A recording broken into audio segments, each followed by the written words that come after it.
Καλημέρα σας. Καλημέρα, Ελλάδα. Το όρο της εβδομάδας λοιπόν είναι όλο το σπίτι είναι 8 πάνελ υπέρυθρης θέρμανσης. Για να ζεστάνετε ένα σπίτι 100 τετραγωνικά, ένα καταπληκτικό σαλόνι, υπνοδωμάτιο, διάδρομο, κουζίνα, μπάνιο, όλα. Ακριβώς, που είναι σαν έργα-τέχνης, τα βλέπεις, έτσι. Θα μπορείς δηλαδή να τα παρουσιάσεις. Το δεύτερο δώρο του. Σαν έργα-τέχνης. 4.000 ευρώ έχουμε φύγει λοιπόν και από αυτά πάμε στο υπόλοιπο παρακάτω. Το τρίτο είναι η αλλαγή όλων των λαπτήρων του σπιτιού σας με λάμπες εξοικονόμησης ενέργειας LED έως και 90%. Αυτά τα δύο δώρα. Ναι. Και η αλλαγή των λαμπτήρων. Το είδαμε. Έτσι. Και τα θεματικά σώματα. Και τα σώματα, τα φωτικά είναι.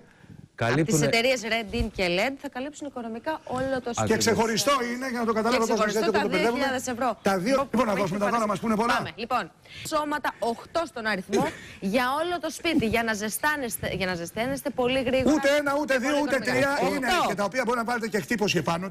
Είναι κάποια, γιατί έτσι μπερδευόσαστε. Είναι κάποια υπέρυθρα σώματα τα οποία λειτουργούν με ηλεκτρικό καίγοντας πάρα πολύ λίγο ρεύμα.